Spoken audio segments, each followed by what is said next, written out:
halfway through homework, and then I realized, oh shoot, I think it's time for me to join now. That'd be a good idea. We're even live. Yeah, definitely. We are live. If you just do it, it'll turn out okay, even in this pandemic world where schedules and changes happen at the flick of an eye. Today, we were originally going to have a talk about baraminology of Jackson Lee, but he had to work. And we were also going to have an after show with Eric, but Kent had a water incident. So now it's a pre-show. Yeah. Debate prep and pre-show. Who would win? Who would win? Kent Holband or a cup of water? Water. Water. Yeah, the water. Okay, from top, left, right, across. Everybody introduce yourself to our audience. Hello, my name is TD Lane. I'm going to have a video coming out tomorrow. Awesome. That is all. Nice. I'm the Dapper Dinosaur. I run the Dapper Dino YouTube channel. I mostly do some creationist debunking, but there's some other stuff in there. I just recently had a video about Star Trek The Next Generation and the things they got wrong about linguistics. I also do some a Leaving Young Earth Creationism series, which I think half of the panel has been on. Let's see. I also have an off-topic channel, but don't bother with that. It's just me doing silly things. And yeah, come check out the channel if you want to. Alrighty, and I am Eric Beerthaler. I go by Eric Beerthaler 92 on YouTube. I've probably been the one that has been on YouTube the longest out of all of us. I've been on since April 2009 when I was just a freshman in high school. Holy crap, time flies. So I started off my channel as a movie channel, but then as time went on, eventually it started to branch off into other things. Like I would talk about some philosophy, religion, and just some stuff going on in the world. And I recently got into doing creation and evolution debates, and which we're going to be talking about one that was supposed to happen on the 30th, but because of technical issues, or so they say, and for all of you who do not know, it is rescheduled to tomorrow, 5 o'clock Central Time. So I just hope that no problems are going to happen that will prevent it. And I used to be a young Earth creationist, but I left it around August 2018, and I'm now a theistic evolutionist. I'm going to school for filmmaking and paleontology, and yeah, and that's all I got. Thank you. Well, my name's Colton. I go by Corporal Anon on Reddit and also on these YouTube streams. I'm a geology student. Like Eric, I'm a former young Earth creationist turned theistic evolutionist. I've been on this show a couple of times before. Hopefully I'll be able to show up again in the future to do other presentations of my own. That's all I got. Thank you. Hi, I'm Jenny from Jen's Little Corner. I do science debunking videos of young Earth creationists and flat earthers and people like that. I cover a lot of science and LGBTQ issues. I put out a video yesterday which was about the math of why Mercury is the planet in the solar system that is closest to all the other planets. Oh, nice. So, yeah, that's the kind of stuff I do. If you guys are talking about your qualifications, I did maths and computer science, so that's my field. So. Awesome. And I was a Christian, but I was never a young Earth creationist. I was more a secular Christian, and then moved from there into a form of paganism, and then into atheism. So sorry, Dapper, no new guest for your show. Oh, well, that's all right. You know what? I think I have a new guest. Yeah, I do have a new guest scheduled for next week. So it's not like a thing that I have to do every week. But yeah, don't worry. There will be more Leaving Young Earth creationism. So how many of you have been in debates before? I've debated Kent Hovind. There's one. Two. All right. So what goes into prepping for a debate? Like what?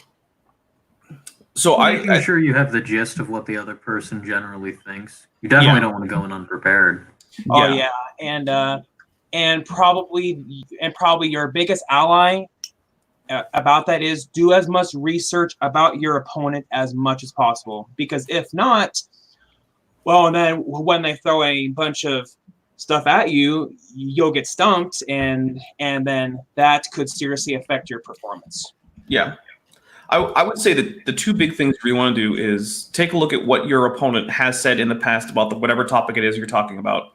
And also get together, get your opening your opening statement. Your opening statement should be able to give a complete rundown of all the major aspects of your evidence for your position, and practice it. After you write it out, after you get the outline, try to write it out and then practice it and see if you can time yourself and get within that time without seeming like you're rushing and without going over. Because you don't want to talk like an auctioneer, right? You don't want to be going a mile a minute, but you also need to come in on time. And I know that Kent's debates are a little less formal with the time, but he still tries to ask for 10-minute openings, I think, or at least he did with me. So yeah, that's a ridiculous level of opening. Yeah, when I listened to Erica's last debate, she could like all information like 10 minutes. Like she could go like really fast. I cannot do that. And you are talking about the one that she had recently with Standing for Truth. Yeah. Mm-hmm. Yeah. I got about like halfway through it, but I just didn't have time to finish it, and as far as when Dapper said you need to practice, I think that was one of my downfalls for when I debated Cody. I think I should have practiced it a little bit more, and at the time limit, I was trying to force as much info as I possibly could, and that's why if you go back and rewatch my debate with Cody, I was talking fast. Yeah. But yeah. So you're much better off covering the basic points to get your point across, and then leaving it for the central debate to pull apart ideas. Yeah. And I guess you should know your opponent's topic as well as your own topic too. Well, fortunately, with Kent, that's easy. Yeah, well, it depends who you're debating. I mean, if you're debating somebody who's intellectually honest, it's a lot easier than if you're debating somebody like Kent Hovind, who's who isn't. Because I mean, Kent's plan is to gish gallop and run you over with topics so that you can't keep up with where he's at, which then makes you look like you don't know what you're talking about. Well, that's his plan anyway. So if you're going to debate somebody who's going to be intellectually dishonest like that, you've got to hold them to their points. So you go, no, hang on a minute. You've just given me 1 point. I'm going to answer that. Right. Yeah, and that's hard to do with Kent. Yeah, but it is. That relies on you having a very good moderator. Yeah, I remember Erica's debate against I think it was Bill or Matt or something like that. And apparently, did he not even know that her topic? He didn't even know his own topic, according to Erica. I think I might know who you're talking about. I think you're talking about Raw Matt. Maybe, yeah. She was like, don't you? Like Erica or somebody brought up the other creationists, to put like I don't know who that is. I don't know who that is. Like he didn't know his own topic that well. Was that Bill Morgan? Maybe. Yeah, I think that might be who he's talking about. Yeah, because then Bill Morgan came on to my channel for an after show, and it was, well, I'll just, my favorite bit was I mentioned to him that in previous debates he had promised to do some research, and then because the same topic came up, during the after show, I asked him, "Have you done that research?" And this was months later after he originally said he would. No, hadn't even looked at it. I was like, well, but they don't care generally. No, they don't. I mean, you get the same thing with Kent Hovind, who, his run-of-the-mill thing is, I don't know anything about that, and then move on to his next topic. So, which is fine as long as he's going to admit the point that he actually doesn't know what he's talking about, but he never does, and then he'll go and claim victory just because he gish galloped the person. Yeah, I would highly encourage to stick on things. If he doesn't know, make him explicitly state it. That was, I think, the best part about my debate and Conspiracy Cats' debate. Yeah, I know. Yeah, you hold them to it. I know Ken's guilty of this on the other ones, but how many of them actually stick on the topic the thing like talk about evolution, or whatever, and they bring up like movies or whatever, and people bring like, oh, the Big Bang and this and that and cars. I'm like, what's that do with evolution at all? Yeah. Kent has a massive double standard. He can bring up whatever he wants, but you can't bring up anything outside of the specific topic. Essentially, yeah. Very, very telling if you were to ask me. And you know, and as far as Kent not knowing what he's talking about, I mean, we all have known that for a while, but probably the one that blew my mind the most is when he actually admitted, and this was something that I used against him during my last debate with him, and I don't want to give away spoilers, but but the fact that he admitted to Dapper Dino that he doesn't know what a dinosaur is, and he's been calling himself Dr. Dino for 20 years. I mean, that's like saying you're going to call yourself the Dr. Teeth, but you don't know anything about dental care. Right. But let's be honest about him. He's been calling himself a doctor for years, and he doesn't even have a doctoral. He's got a piece of paper that says he does. I think my favorite. I think my favorite screw up from one Kent of those that I've in heard 5 of. minutes as well. I think my favorite screw up from Kent was when I found out that he thinks that apparently each chromosome has your entire genome, and also that nucleotides are base pairs. And each nucleotide is a gene. Oh, that too, and also that he thinks that entire chromosomes completely unspool during cellular division. And he said that he taught science, but as far as my knowledge goes, he has never said, where he taught science at. So honestly, I would not be surprised if he's full of crap about that too. Oh, it was just preaching creation science, like a ministry thing for some church group of kids. It was I believe 2 or 3 different places that were characterized as private Christian schools, but one of the things is one thing that you'll find not too infrequently is that various churches, especially evangelical churches, will start tiny little schools where they'll get whatever it is that the state requires for them to say that they're a school, and for people attending there to not need to also go to the public school. And then generally speaking, their English and math is actually usually fairly well taught. I've actually known a number of people who've gone to these schools, and they actually came out with pretty good English and math skills. But the science and history is pretty biblically based. Yeah, they basically would have been better off just not having attended those classes, honestly. And that does not surprise me at all. Real fast, Colton. Yeah.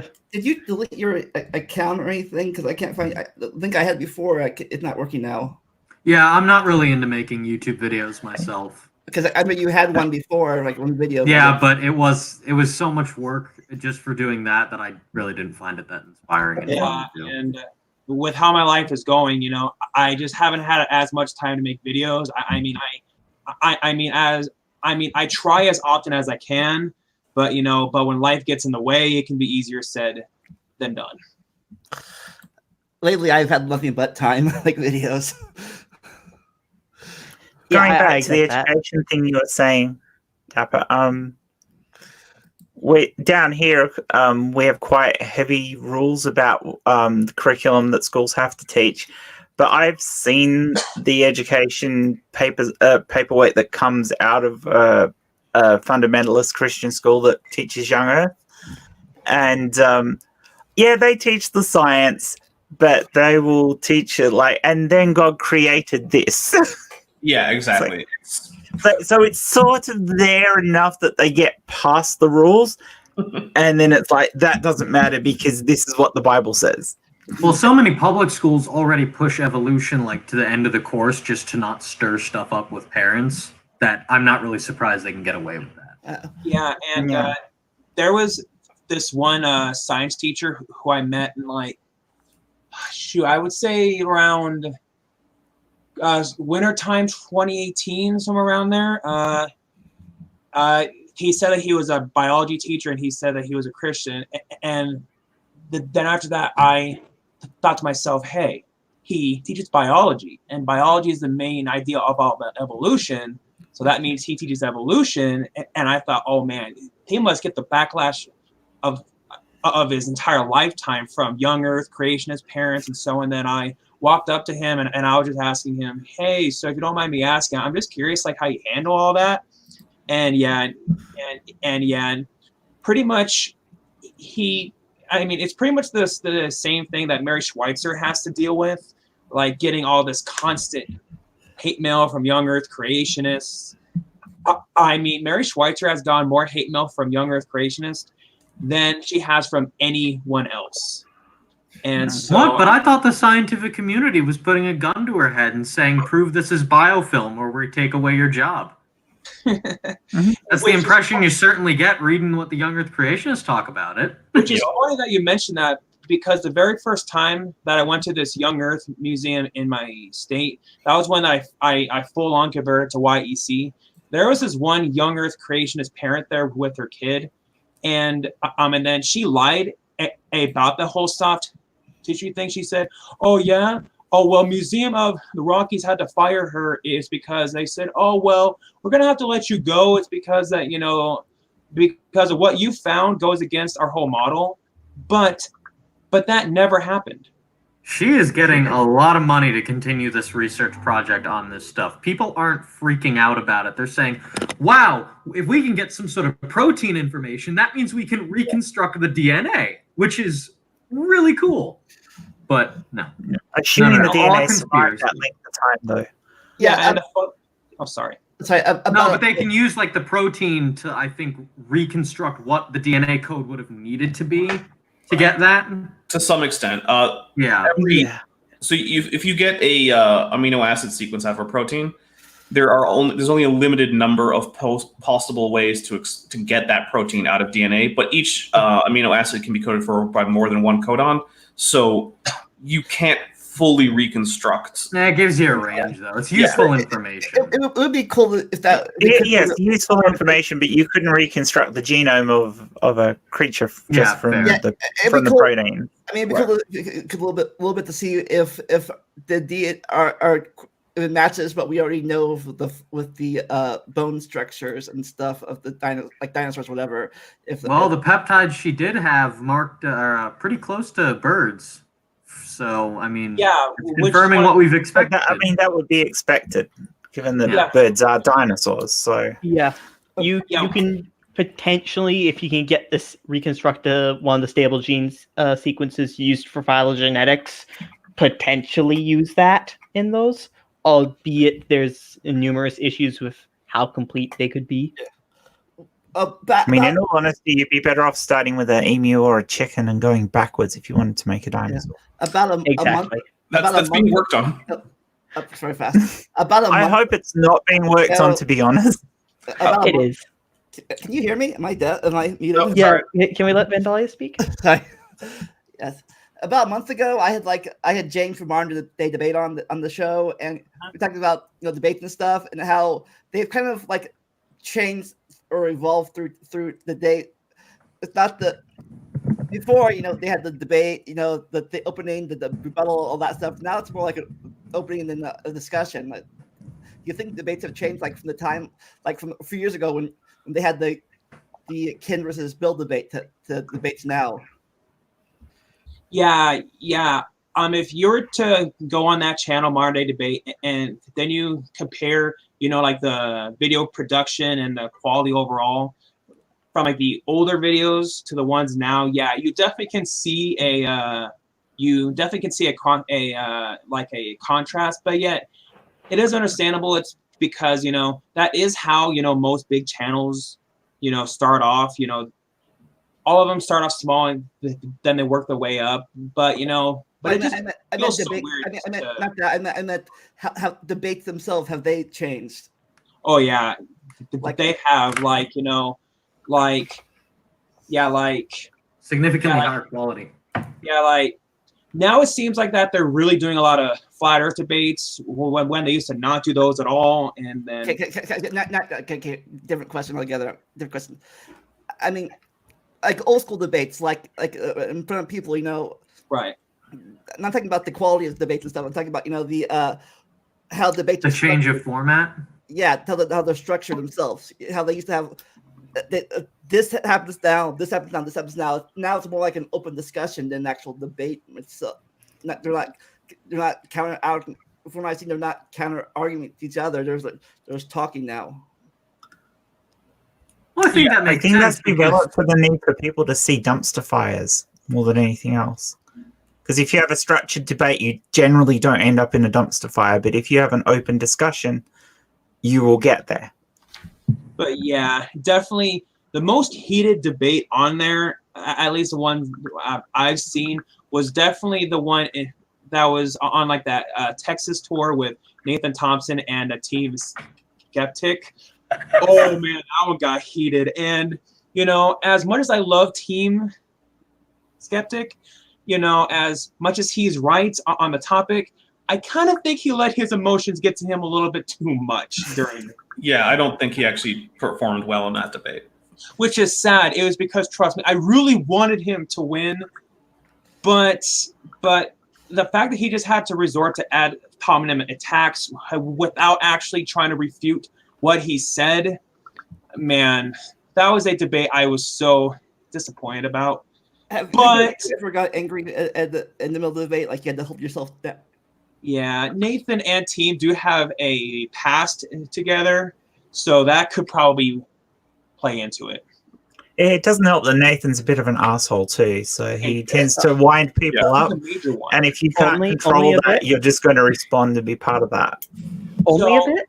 All right. There actually is this video. I have it shared in my favorites of Nathan Thompson like screaming at this girl he was dating. And I mean that this video really showed his true colors. Man, if you want me to share it to you, I definitely can. But yeah, I mean that was very, very telling of his character, and that's why I'm not a fan of him. Yeah. So, what about you, Dapper? You ever got angry, but you hold it down in any of your debates? I would not say that I've been angry. I have been annoyed. I was particularly annoyed really in the Kent Hovind debate. The things that annoyed me the most were at one point during a phone call with Kent trying to help set up the debate. I answered a particular question for him, and the only reason I consented to answer it is because I said, I will answer this question for you right now off air, but only if it is not brought up during the debate. Then he decided to bring it up. And I opted to simply move past and not engage with that at all, explicitly so. That annoyed me. The other thing that annoyed me was his continual shifting away from the actual substance of the debate. So that annoyed me. Talking about or birds at all, like talking about something completely different. Oh yeah, he went into things like a fictional biography of Charles Darwin, which is, I mean, it follows barely any of the actual events of Darwin's life, and instead he makes things up like Darwin hated birds, or that Darwin was bad at school or something, or that his dad tried to get him a job on the ship, which is literally all of that is just completely wrong. Yeah, if you actually read anything about Darwin, you quickly find, oh hey, Kent's lying. Mm-hmm. Yeah, no, but don't you know the winners write the history books? To be fair to Kent, he is a tiny bit stupid along with being dishonest, so it wouldn't surprise me if he thought it was real. Well, he does seem to be very likely to simply credulously accept anything from a source that has similar biases to him, and extremely unlikely to fact check anything. In fact, no, he fact checks nothing. Our 5-year-olds, even a 5-year-old, know the difference. Well, actually, I did that experiment. It's on my channel. It's not one of my very well performing videos, but last August, I was in South Carolina at a rental property with some of my family, my parents, one of my brothers, my sister, their spouses, and their kids. And I had young kids around, and I could ask them a question. So I put up, I believe it was a Eutyrannus, a Microraptor, some other non-bird, but some bird-like animal. And then I some Mesozoic actual bird. I don't remember which one it was. Doesn't really matter. But none of them actually picked the bird as the one that was the odd one out. So apparently, by Kent's own technique of asking small children to pick which one is in a different kind, birds are the same kind as dinosaurs. And since they answered inconsistently, all of those animals are the same kind. So Eutyrannus is the same kind as a bird, apparently. There you go. Yeah, by Kent's own chosen method.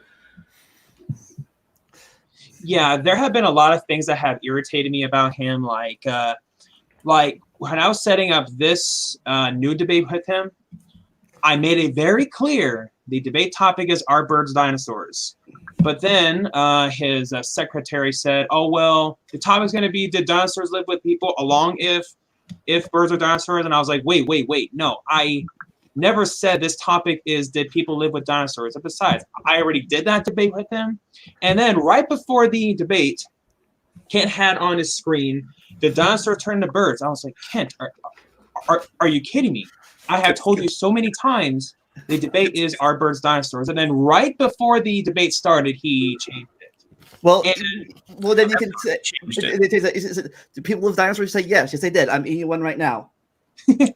And I'm sorry, but this is something that I should address. So right before the debate, we were all in, the chat, and then he brought up that he thinks that this pandemic is just a big hoax. Oh man, it took so much willpower. Go outside, Kent. Have fun.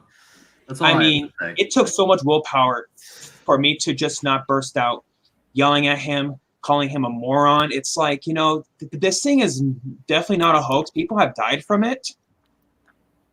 Yeah. I have a video about his COVID-19 conspiracy theories. I can't wait till he finds another damn apple seed or something that cures it. Well, all of his people are closer together in that little compound of his now. Well, so he's hosting a fishing competition. Oh, fun! Yeah, he already did a stream about how taking lots of vitamins is going to cure COVID. Yeah, that was what I covered in that video. I did so I do a regular show every Tuesday. Yeah, every Tuesday I do a show called Kent with Bent, where my friend Ben, who for comedic purposes is going by Bent Hovind, no relation, comes on and we watch some ridiculousness that Kent Hovind has put out. Usually we go through some of his seminars because he at least stays on a topic, so we can have like a conversation where we don't have to shift gears every 20 seconds. But after he put out that video that Jens, you were just talking about, or Jens, Jen, your name probably isn't actually normally in the possessive case. That Jen was just talking about. So we did that as like a special episode. We're going to change gear because it was bad. And he had some guy who pushes vitamin pills, and Kent Hovind himself sells Shackley Vitamins, and Shackley Vitamins is a pyramid scheme company. They're one of the multi-level marketers. So it's like, and this guy, Bill Party was his name. One of his main things is if you eat enough grape skins, you'll just never die, apparently. It was disgusting, that whole thing. Speaking of Kent and Kid and stuff, was there any fallout of that incident a few weeks ago or months ago now? So I don't think that there has been any criminal investigation. So it looks like right now the family is probably not going to be suing him. So one of the reasons for that is that people are informed at entry to Dinosaur Adventureland that they are entering at their own risk, and that Dinosaur Adventureland does not accept liability. So basically the only way you could really get any kind of case is if you could prove that it was basically manslaughter, and I don't think there's evidence for that. It does look like it was a case of the boy slipping on a dock, hitting his head, and going into the water. I never heard about this. Oh, you didn't hear about this? A few weeks ago, a 7-year-old boy drowned. It's about a month now, isn't it? It might be, yeah. It's like a really run-down, lame theme park. Yeah. So, liability and all. Whoa. That's correct. Kent does not have any insurance at Dinosaur Adventureland for guests, which is why... Surely that would be a requirement? Yeah, that's what I thought. So I don't know about the laws in Alabama. Somebody should look into that.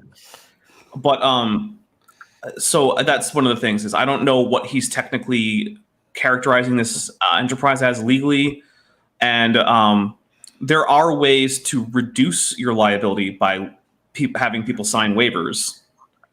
So I mean, I don't know how much he's doing legally, but I do know that in the one time he talked about it publicly, he went on the stream, mentioned that this has happened, and his response was, well, the rest of his siblings had a great time and they can't wait to come back. And then he started to talk about someone who had called him out for having a kid drown in his park on Twitter. That's what we talked about afterwards. Only because this is the same guy who'd been investigating him. I mean, sure, their brother died, but they had a good. Besides the death, traumatic death of someone dying in front of them, they had a great time. Yeah. I mean, I remember. No, he's full of shit. Oh, don't worry, my girlfriend fell off the top deck of the Ark. And I think that he knows that he's full of crap. It's because of the fact that he's been corrected too many times. And there have been times where he'll say, "Oh, well, I know that you're going to say that they're eukaryotes," and then he already knows, he already knows what the answer is. Think about this: his level of dumbassery is so high, and his level of idiotic self-confidence is so high that he won't accept corrections. Not even from creationists. When you have a PhD geologist, Andrew Snelling, and a physicist, Russell Humphreys, say, "Hey, look, dude, we agree with you completely, but magnetic reversals happened. Plate tectonics is real." And he'll still say, "Well, it's okay. They're wrong. I'm right." When he's got no relevant education at all. I will say one thing. I did successfully correct him, and he accepted the correction one time, and it was in comments, not in live. He actually accepted one? Yep. He went on a stream, and he was talking about Roman Catholics thinking that holy water would turn into the blood of Jesus during the Mass. And in the comments, I said, Ken, I think you mean the wine, not the holy water. Because it's not relevant to his script, and that's the only reason he accepted it. Right, exactly. And he said, "Oh, yeah, that is right. I did mean the wine." Although it still baffles me that he got something so basic wrong. Like, I don't think he cares when he's rattling off his script. It's getting from point to point. I don't know if he believes that or not. According to him, probably Catholics aren't real Christians anyways, according to him. Oh, he is one of those. The Catholics aren't. Isn't he also a King James only weirdo? Yep. Mm-hmm. Yep. He is. That was not always the case, actually. That was something that developed, I believe, and finally took hold during his prison time. He also changed his eschatology during prison. And according to even one of Erica's videos, King James isn't the oldest English Bible. It's not. I think it's like number 3 or 4, although it's hard to say because there are always people translating various bits into English. Like we have significant portions of the New Testament in Old English dating all the way back into like the 9th century. Some of which I've read. What language was the first printed Bible, like the Gutenberg Bible? German. German one. Yeah. Das ist gut. When it became, when the people besides scribes and priests could actually start reading now. And yeah, well, it was basically just because, if you're handwriting things, it takes a long. Like try handwriting any book of any size. It's going to take you a long time. Yeah, and just me by and writing. Every time you screw up, you have to redo the whole page. Or just screw it, don't notice. Yeah. Well, that often happened. That's why you get a lot of insertions and changes throughout history because, if you mistranslate a word or you miswrote something, you just left it. Yeah. It was too much work to rewrite the entire page again. Although generally, scribes were not doing translation works. There's actually very few translators in the history of the Bible up until modern times. Because most of the time it was still in Latin. So after Jerome's translation, in the Western Roman Empire, it was almost entirely just transcribed from Latin to Latin and then back to Latin again and back to Latin. So it was always being in Latin. But in the Eastern Roman Empire and the subsequent states that grew up after Muslim conquests a few hundred years later, the Septuagint was used for the Old Testament, which was in Greek. And then the Old Testament itself maintained its Greek form. And that was what was copied consistently throughout all of those centuries. And when people started making translations in the West, what then primarily happened is that they went to Their own the languages. Greek Old Testament and translated it to their language. And then there was some inconsistency for a while. But nowadays, most translations of the Old Testament come from the Masoretic text, which is a text compiled by Jewish scholars around the 4th century. So, because I think that's what stuff like that, restoration stuff started to happen, because once you read the Bible yourself instead of having it read to you, and having the priest or whatever tell you what it says, when you're reading it yourself, you're like, hey, wait a minute, that's not what that priest did before. yeah. Yeah, it did allow for them to start calling out unbiblical teachings. Yeah. Oh, actually, interestingly, with the whole translation thing, though, there was a lot more translating going on in the Eastern Roman Empire than there was in the Western Roman Empire and the subsequent various states that grew up after its collapse. But the Orthodox branch of it? Yeah. So in the Orthodox Church, the typical the typical thing that would happen is that when missionaries went someplace, they would then translate their scriptures into whatever the language was. And that's why you get Cyril and Methodius creating a Church Slavonic Bible, which was then updated to New Church Slavonic a few hundred years later and has since then kind of fossilized. But it's also why you get Coptic copies of the Bible in Coptic, which is the latest form of the language of the Egyptians before it basically became Arabic. You also get Bibles in Georgian, things like that. So those are, if you're looking at pre-modern Bible translations, they almost all occur once, almost always directly from Greek, and then they tend not to be updated, with the one exception of Old Church Slavonic turning into New Church Slavonic, and that's about it. Have you guys ever seen the Church Schisms series from Extra Credits History? I don't think so. No. Like I tell you, it's pretty good. It's the pre-Protestants and pre-Orthodox split. Like in the early days, all these they were talking about during the time of the Council of Nicaea Creed. We're talking about this stuff, how they're trying to prevent fractures from happening. Well, every one of the major councils did end up causing some kind of schism. So, for instance, if you look at the First Council of Nicaea, it's not like the teachings of Arius, who was the person that the council was basically convened as a trial for. And they did other stuff too, but that was the big topic. Like when he was exiled, he just went into the Persian Empire and started his own churches. And that happened pretty much every one of the major church councils. So actually, there really aren't any surviving Arian groups, at least not ones with historical ties to the original Arius. But there are still groups tied to Nestorius, who was the subject of a later church council. Yeah, apparently, from the videos I watched, apparently that was one of the causes of the barbarians when they came. They didn't really what's the word? At first, they didn't really congeal with the Romans because they were more Arians than the Romans were. That did happen in some cases because there were Arian churches that heavily proselytized in Germanic areas. So there were actually a fair few Germanic Arian churches, and it did cause friction with when those Germans would move into the heavily Catholic Roman areas. And of course, they didn't have very many cultural or historical ties to the various Latin and early Romance language speaking populations. So it was a bit rough. Only a bit? And hey, this is how I prove that I do in fact have that history degree that's on my wall.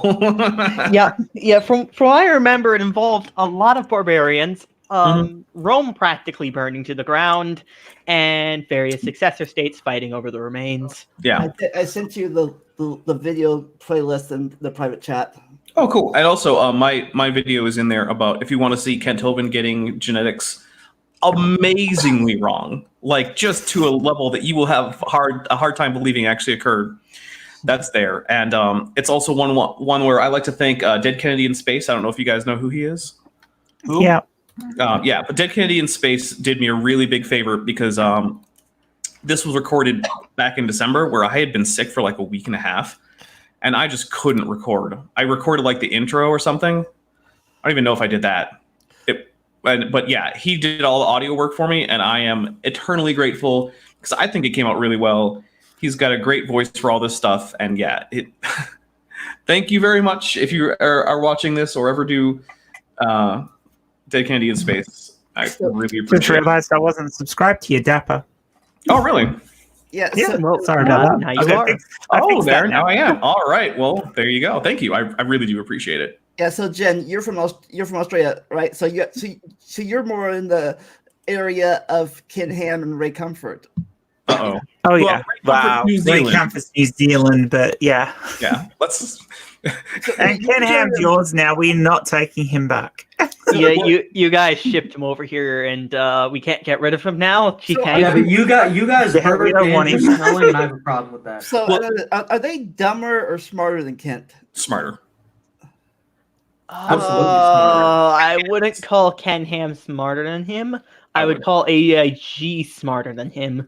Well, Ken Ham's Kent pretty dumb. Hovind does not have the brain power to look at a piece of folded rock and say, does that seem like it's consistent with the rock being solid when it was folded? Or could it maybe have been not completely lithified? Andrew Snelling can do that. Andrew Snelling just puts people in front of the cracks he says aren't there. I will give credit where credit's due. Ken Ham does seem smarter than Kent Hovind is, though. But yeah. Well, he hasn't gone to prison, so that's got to count for something. Yeah, because he also just has a actually successful business in general. Oh, I do want. Have you guys heard about the fallout with the Australian branch of AIG? Oh, yeah. Which eventually became CMI, yeah. Right, they're no longer the same organization because they basically, haven't been since like 2001. Yeah, it's a long time, but yeah, it's amusing because Ken Ham really has become sort of the Americans' problem for that reason. Like he couldn't even maintain friendly relations with the Australian branch of AIG that was run by his brother, if I remember correctly. Yeah. And when they had their split because Ken Ham kept trying to take like financial moves at what would then become Creation Ministries International. And apparently that also stemmed from tension that existed from an earlier issue back in like the late 80s where somebody was accused of necrophilia and witchcraft. What? Oh dear. Yeah. I never heard about that. Yeah, That sounds like heresy. That's cool. Well, his original I reason can for find the leaving link on it. The Australia was NCSC because talks he, about it. Hold on. What was that, Jen? Sorry. His original reason for leaving Australia was because he'd pilfered money out of the religious organization he was involved with before he created Answers in Genesis. Shocker. And I sent the link to it. yeah, so that was part of the whole thing. You know, that it was sort of like he couldn't stay here and be accepted as part of the community and that part of the community anymore. He had to get up, but he actually does have a degree, unlike an actual legitimate degree, unlike Hovind. Yeah, I can't remember what it's in, but he does actually have the one. only thing that makes him smarter than Hovind. Well, he also Is that he has an surrounds actual himself. degree. He also surrounds himself with people who also have degrees, whereas Kent Hovind surrounds himself with ex-cons primarily. It seems like Kent Hovind really is the Joe Exotic of creationism. Yeah, It's no wonder his son doesn't want anything to do with him. I know. Oh my goodness. Even And yet his son mouths off his dad's whole rhetoric. Well, no, not so much now, but he used to. Oh yeah. Have you seen the I can't remember what the series is called, but it's a collaboration. No, well, I mean, go watch that too, but because that's on my channel, of course. But it's a collaboration between Apologia and Logic, where they take Kent Hovind and Eric Hovind, and they sort of play them over each other because they're saying the exact same thing with the same timing and the same jokes. And it's wonderful. Yeah, they're only marginally modernized by Eric. Hey, you want to know what Eric Hovind is? An What? imperfect copy of Kent Hovind. pretty much, yeah. Some may Right. say he's the He's the evolution evolve. of Kent Hovind. Exactly. He's not improving the Kent I'm old Hovind enough model. Oh no, he's proof of genetic entropy. Actually, No. I'll say this. I think I'm actually old enough to remember those merry-go-rounds they're talking about. I used to have there'd be one in the park. A few miles from where I used to live growing up. So I actually Nice. sat one of those merry-go-rounds that spin around and around. I threw up on one. never went 55 miles an hour, went to a tree like they said we should be doing, but I still. But if you had, you would have conserved angular momentum, thereby proving that evolution is false somehow. Because yes, because problems with the solar nebular hypothesis are completely relevant to evolution. And the thing is, none of the things he talks about are actually problems. Yeah, I mean the solar thing, the angular momentum, is an actual issue for the hypothesis, but it's not in the way they describe it. Right. It's like, oh, Venus is rotating the wrong way, so the nebular hypothesis. It's like, no. There are still questions as to why the total angular momentum of the solar system is what it is, but that's not part of the problem. No, it's Venus is spinning the wrong way. Therefore, cows don't give birth to dogs. Which makes no sense. Yeah, it's Who the hell said that? oh, but that's basically a summary of Cantovin. You think a speck decided to explode, therefore alleles don't change over time. And apparently, evolution says you come from a rock. Oh, the classic. Yeah. And he also, What is great is seeing people drill him on no, you don't know what a rock is and what a mineral is when he starts going down that. I would honestly kind of like to see you do that. I think it's now it's rock and soup. Right. Or whatever. Man, actually, I'll be honest. He does a better job of characterizing evolution than a bit of Orange, who's a fairly minor YouTube guy who I've responded. Didn't he get picked up by Eric Hovind or something? A bit of Orange? Yeah. Oh, he might have been. In which case, that's a big boost to his career. Yeah, I think Vice Rhino did the thing. Oh yeah, Vice Rhino, Jackson, and Dapper all did videos on him. He's been properly destroyed.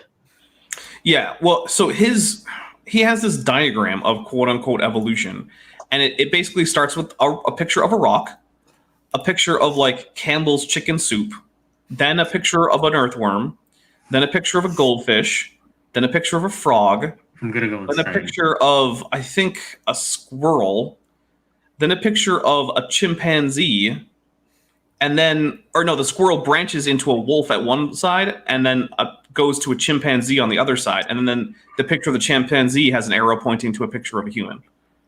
And it's just like, I can't imagine how you could more incorrectly characterize evolution than by picturing all of these modern organisms evolving into each other. You forgot the and having amoeba.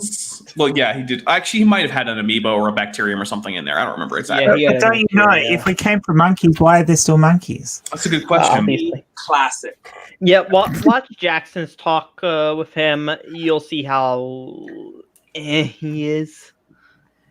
Yeah, it's really bad.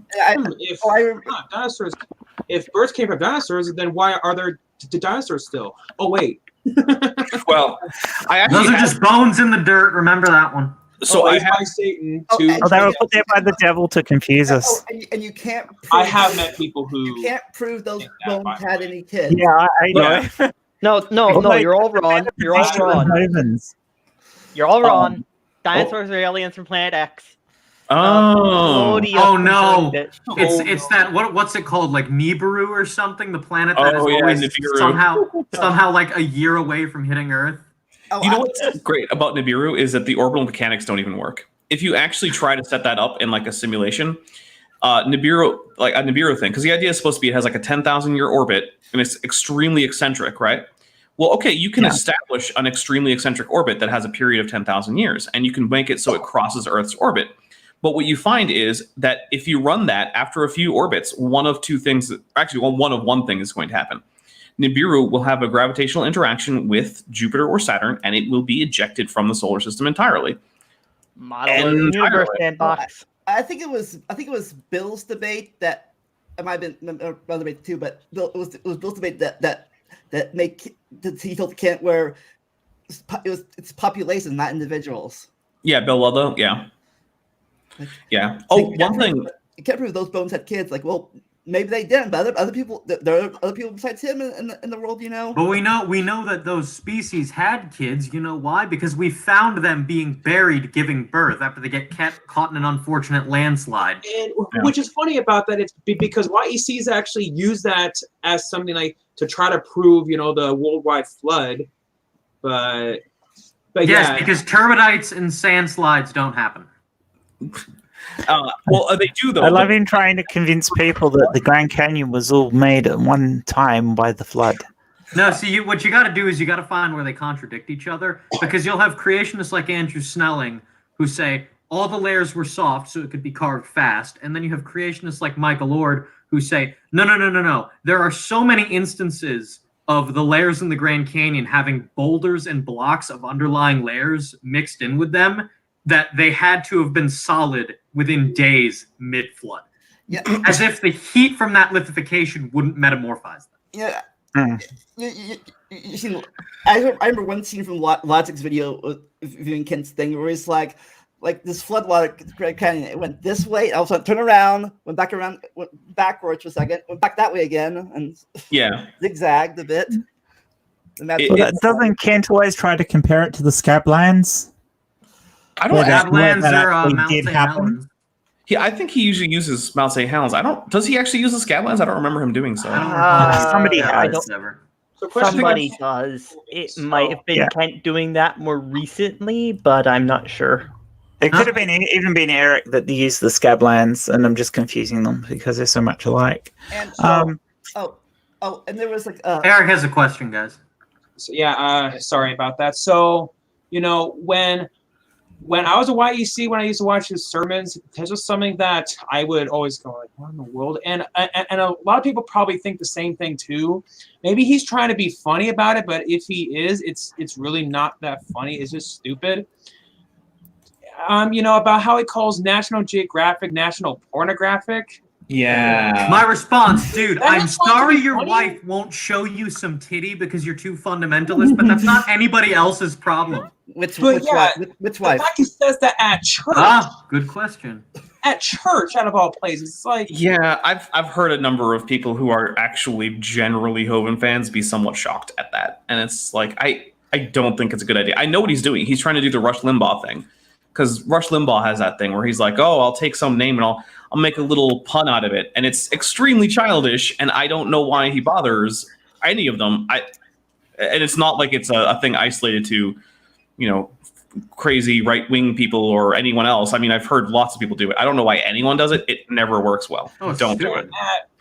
First, I thought that maybe it was just something that slipped out of his mouth, but the fact that he's repeated it so many times, it's like, Oh no, it's his buzzword thing. Yeah, he does that for another thing. Like UCal Berkeley, he calls it Berserkly.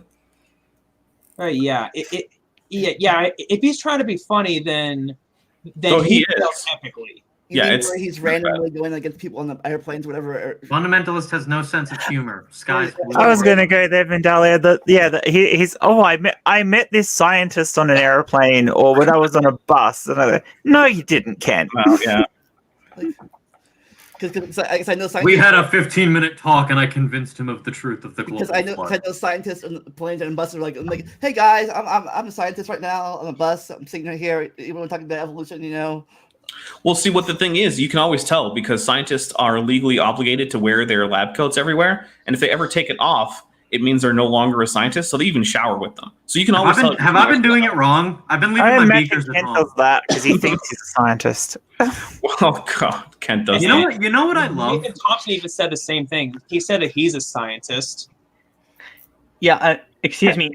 I need to correct you guys. Scientists always wear blue shirts. Oh, is that the rule? Yeah. What were you saying, Colton? Sorry. I want to know where Answers in Genesis goes to have a picture taken, because they have a blatantly 9th or 10th grade chemistry class room set up somewhere where they take pictures of all their scientists. So you'll have Nathaniel Jeanson, that replacing Darwin guy, who all he does in any of his papers is take other people's data and try to force fit it into a creation model, mess with it to make predictions that actually don't come out true, and then he ends up misrepresenting what the data is to says that he got it right.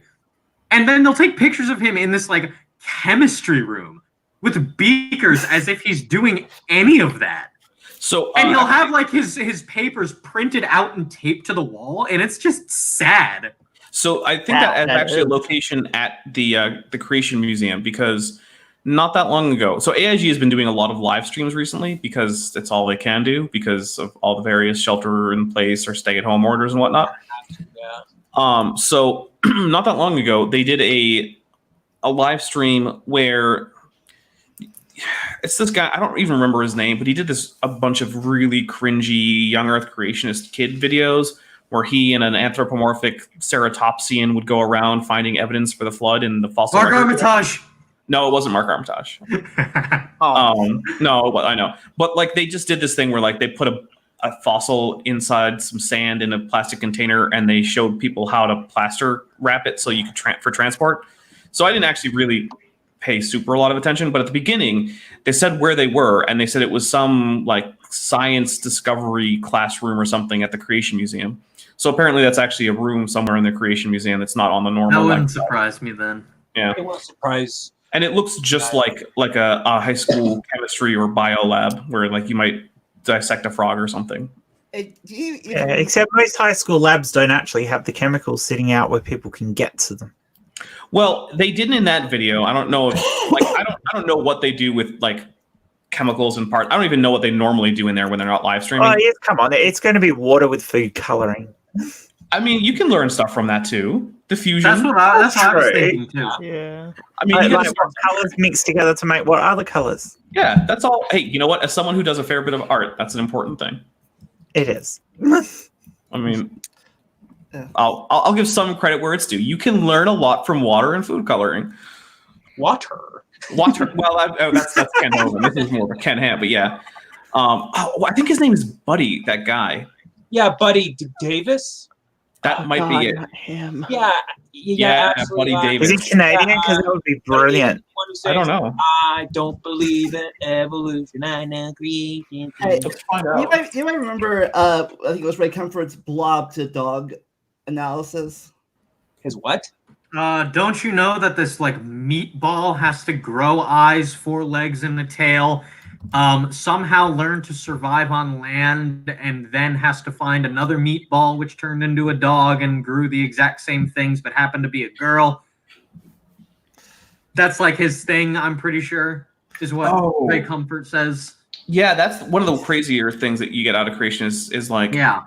oh, wouldn't there have to be 2 of them at the same time? It's like, well, no, because with the exception of instances of polyploidy, which are easy to happen as a second time, you don't generally require, or you don't generally give birth or hatch or lay an egg that's going to hatch into anything that's going to be reproductively incompatible with previous generations. In fact, my favorite version of this, I did a video called "Let's Talk About Sex," where there was this creationist.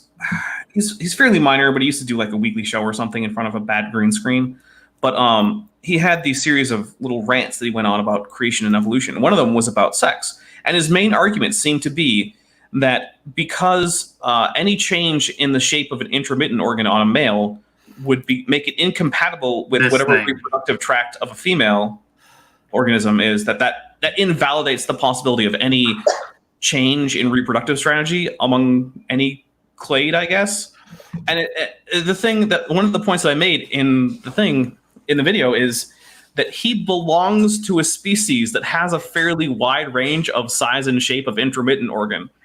And I don't think that's ever been the major cause of fertility problems for humanity. Like, oh, it just doesn't fit, so we can't have kids. Like, I'm not aware of that being a major problem for fertility in humans, despite their... Yeah, it could be a major problem for enjoyment of sex, though. Well, yeah, but he's talking about species where enjoyment of sex can sometimes involve... I mean, he's talking about the whole animal kingdom where that can involve things like ripping penises off or stabbing other members of your species through the abdomen with a penis. Yeah. Well, I don't think that's a factor. Well, that's pretty gruesome. Well, welcome to the animal world. I remember one argument where he says all farmers count on evolution not being right, so they can breed cows in the corn and stuff. Like, well, it's not right, which is literally the opposite of what's true. Well, it's kind of strange how if evolution went the way that most creationists think it does, then it'd be solid evidence that evolution wasn't real. Yeah. Yeah. That's basically creationists tend to want evidence that would disprove evolution before they believe evolution. I've compared it to it would be like telling someone, oh, I'll accept Christianity when you can find me Jesus's corpse. It's It's like, well, if Christianity is true, you shouldn't be able to find such a thing. So you're asking for evidence that would disprove Christianity before you accept Christianity. It's like, the same deal. Like how a dog will just one day pop out a cat. Right. It's something that evolution says will never happen and cannot. The one that stood out to me was somebody saying you need to show me a hippo giving birth to a monkey. Oh, Trust me, man. I've heard things that are so much worse than that. That one hurts my head a little bit. Frank. Yeah, I've heard worse. I think I said one time in the future debates when you're debating a creationist, you should bring in an evolutionist, a chemist, and a physicist, and a cosmologist. So they all can counteract whatever they're going to say, because creationists bring up everything from the Big Bang to planets, and abiogenesis. You got to have all of them on your side. Don't forget geologists. We got one right. Well, we got one in training right here. Yep. Because they bring up everything that was inside the actual topic. Also. Yep. Oh yeah. I guess we do have two, because paleontology degrees usually involve a pretty heavy amount of geology. Yeah. Basically, he's the guy that I have to go to be like, hey, I found this little microfossil in this drill core. What does it mean? Yeah. Please tell me what this is from. Not a scientist yet, but chances are it's a cododont. But sorry, Cole, your stuff is not important, because you're historical science. Geology is historical science. Oh yeah, it doesn't count. Right. Oh, well, let's not argue about disciplines. Well, no, that's a Ken Ham thing. He likes to divide science into historical and observational science. Which I know that Dapper saw it, but I was in a conversation with an actual guy who works for Creation Ministries International. He's just like an events organizer for them, but he's one of their, he's an official member. He's not just some internet nobody. And he and I got into a big conversation about what does it mean to test something in historical sciences. And I brought up that's the same thing as always. You make predictions and you see if they bear out. And he was saying, no, that's not a test. You have to witness the event in real time with your own eyes. And so I brought up, that you've had like Russell Humphreys and other creationists do exactly what I described and call it a testable idea. And are you disagreeing with him? And he just said, yeah, no, that's not a test. Take it up with your own dude then. So that means, don't you? None of our parents were ever born because we never saw it with our own eyes. Essentially, you can't. The Earth isn't round because you can't see it with the naked eye in most cases. Yeah. Any sort of indirect observation. Yeah, and Dapper, remember during the after show of my debate with Cody, like when Cody brought up the whole thing about observational science and historic science, and then you told him straight up by the fact that, and nobody saw that car, like that's now in a ditch, like with skid marks on the road because the driver's dead. But it's safe to assume that there was a car crash, and after that, he didn't say anything. Yeah. And also, Colton, I think you would have been proud because he made a number of ridiculous geology claims. And even though I'm not exactly a super high quality geology guy there, I was able to counter every single one of them immediately. Attaboy. It was like, oh, there's no erosion marks. It's like, well, here's some erosion marks. And then afterwards, just pull the Nephilim free thing and say you're pointing to the exception. Literally look at any disconformity. There you go. Yeah. Erosion marks. Yeah. Then afterwards, he said that you were being rude, which, I mean, you're the one who invited him in the first place. So I think that he said that because of the fact that he didn't like the fact that you were debunking all the fallacious things that he was saying. Which I refused to do during the debate, except for the exception where you both tried to use Greek and Hebrew, and I was like, no, you guys don't know those languages. Don't use Greek and Hebrew. That's one of my pet peeves is people trying to reference some language they don't speak as being evidence that a text says what they think it does.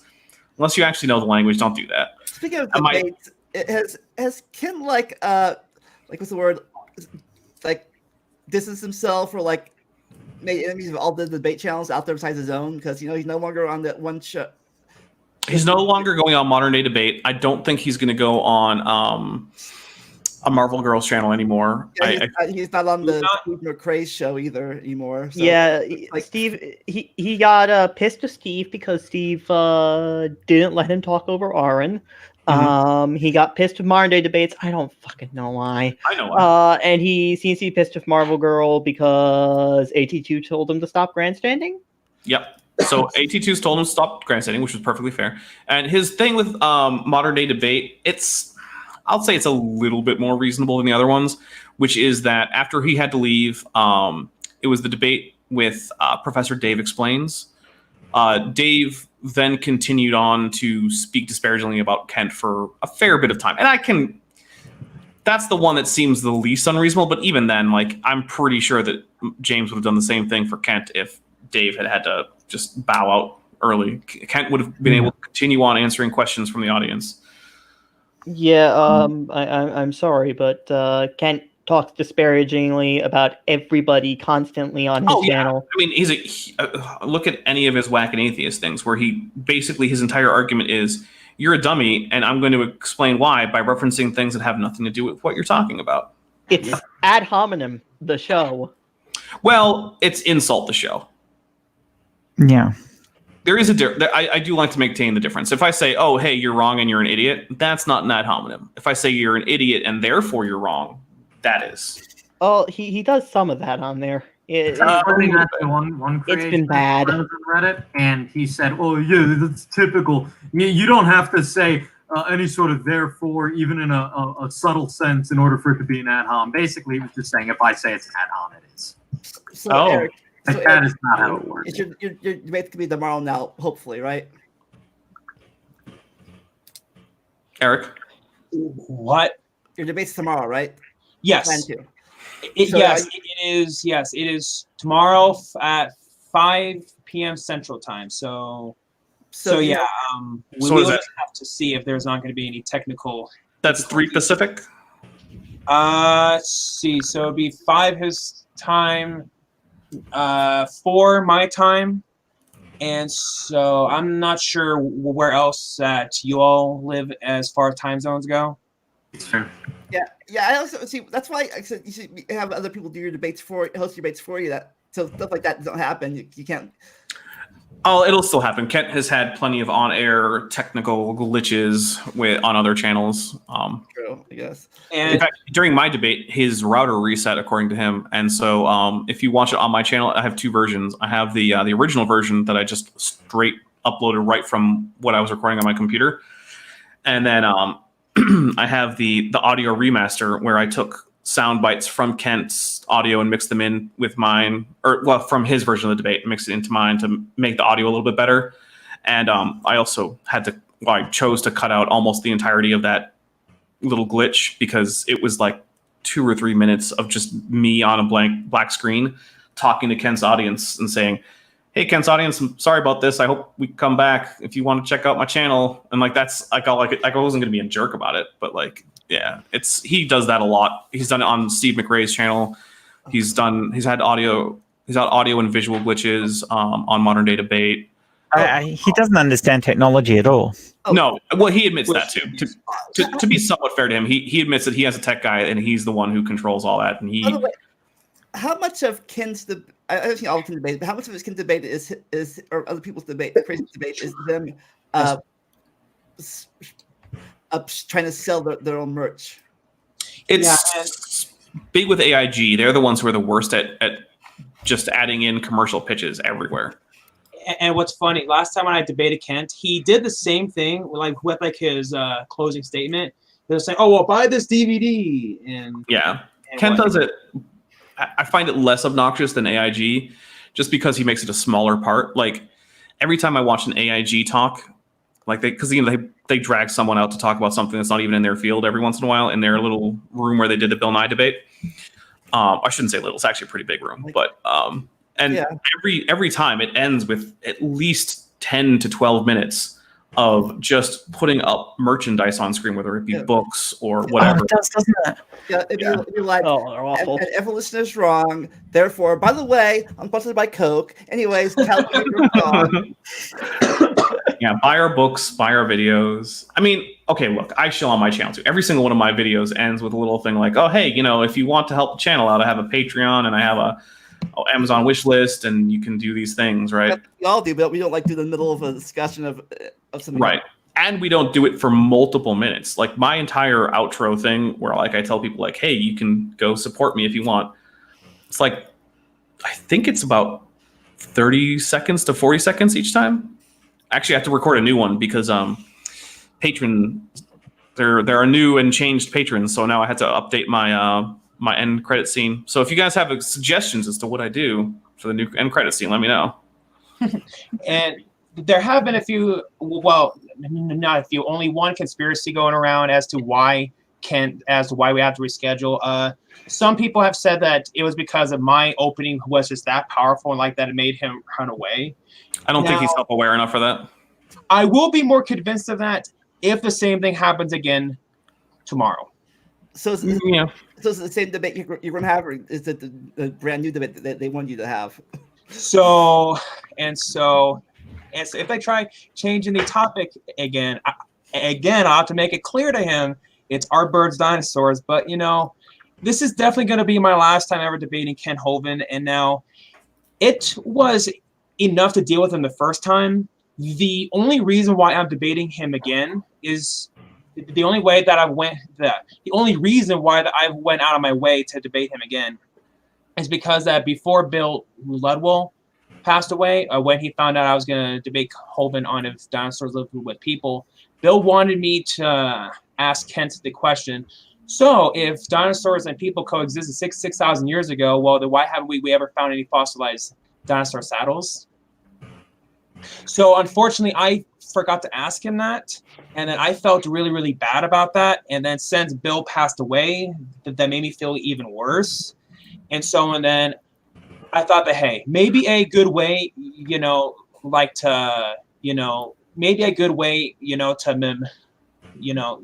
to bring memory to Bill Ludwell and whatnot, and to show my respects and whatnot, is if this time I will make it a 100% guarantee. I have to write it on my hand or something so I won't forget, is to make sure to ask him that question. Maybe put a sticky note above your monitor along the plastic top of the monitor, so you can see that. Probably. And what are you going to do if he actually follows your rule and he doesn't bring up people being with dinosaurs? Because then you're going to have to do it, and he'll run with it. Yeah, that was one thing I thought about, and so I've been trying to think of ways, to work with that. So I bring it thought up at the end. That during like the very end, during questions and answers. So I thought it'd be in the answers or in the questions. Yeah, so I thought I could just do it that way. Unfortunately, or you have somebody in the audience who deliberately asks it for you. Well, that could be. I didn't think about that. Actually, Bent Hovind has been hoping that he can get, if there's a live chat, I don't even know if there will be, but he's been hoping that he can get in a question that is basically just repeating my question about Kent not knowing what dinosaurs are, word for word.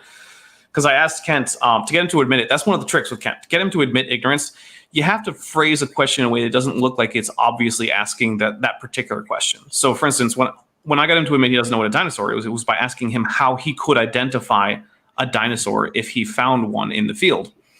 And of course, the only way to be able to identify a dinosaur as such is to know what it is. And if you don't know what it is, you can't identify it.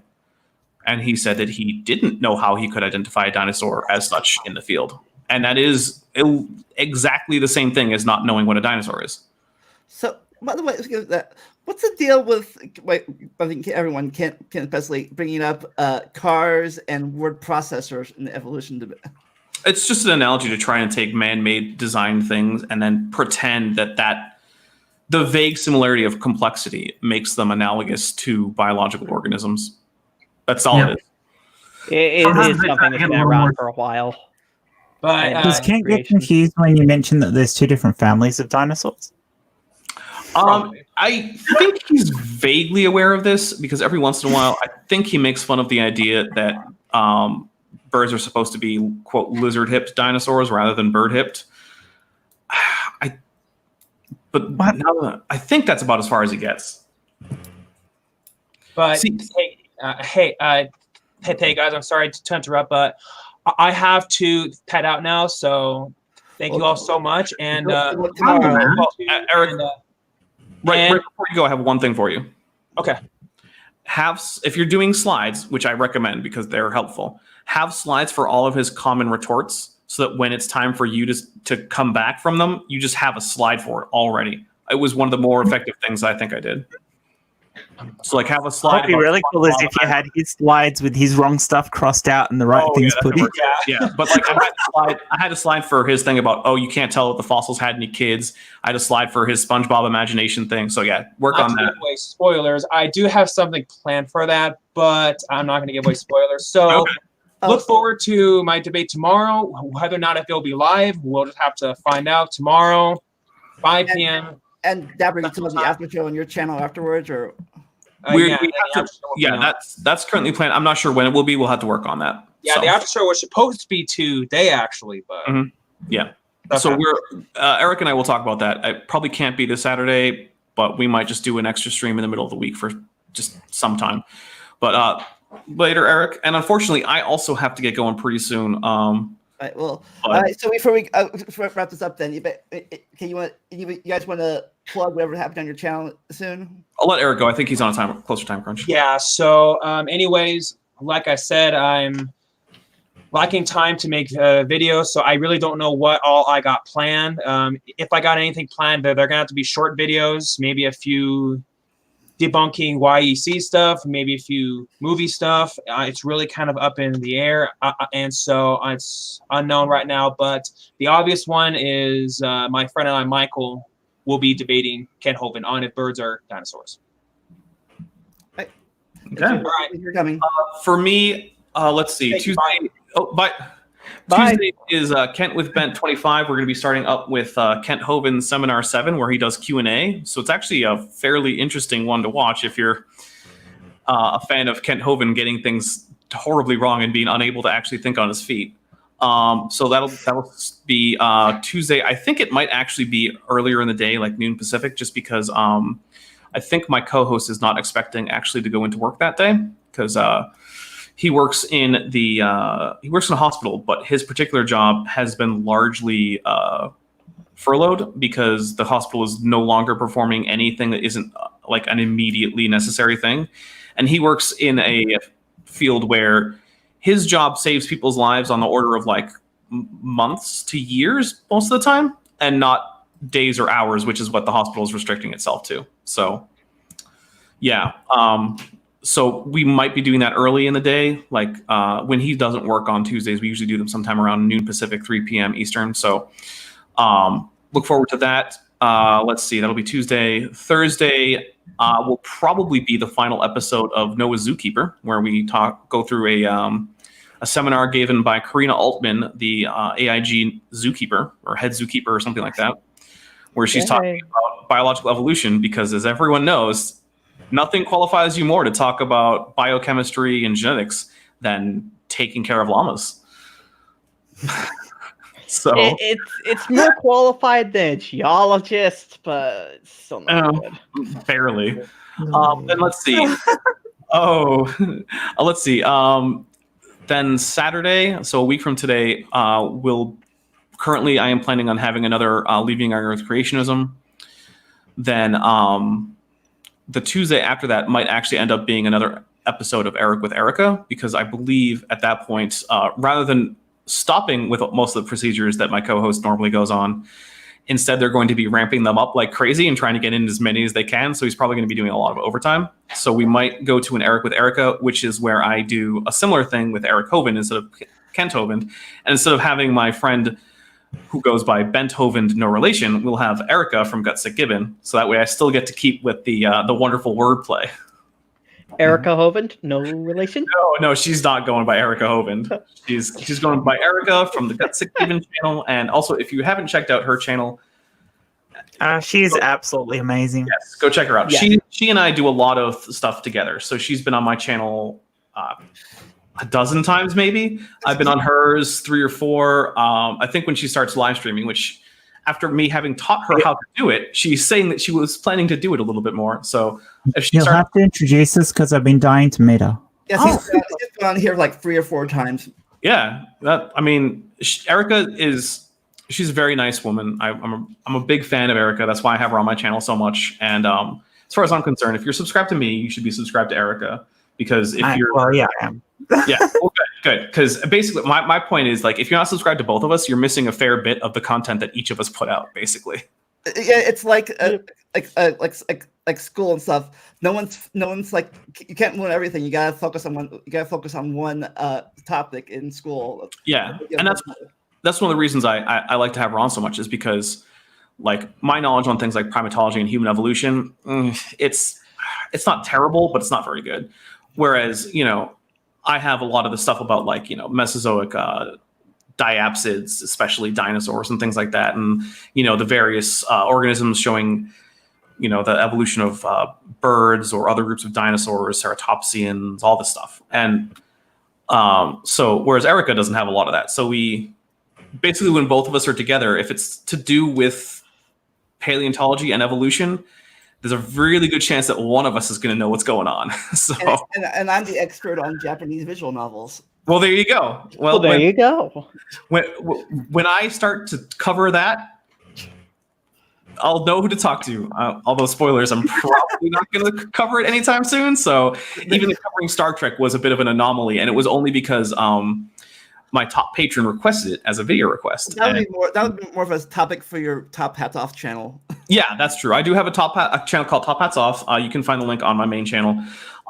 It's where I do stuff like I think the last time I did something, I streamed some art, because I have a speculative evolution project where it's primarily community driven, although I'm sort of the arbiter of what actually gets through. But for each entry in the project, I'm trying to do a nice little 3D render of whatever the organism is. And so my last stream was me creating that organism, starting with just a cube in a 3D program and ending up with a little animal with 4 eyeballs and tentacles and whatnot. So I do that there. Also, after Kent with Bent, I'm usually there streaming games for an hour to 2 hours while drunk, of course, because Kent with Bent is a drinking stream, because you got to drink if you're going to watch that much Kent Hovend. Is that why it's only 2 hours or 3 hours at a time? That way you're not alcohol poisoning yourself.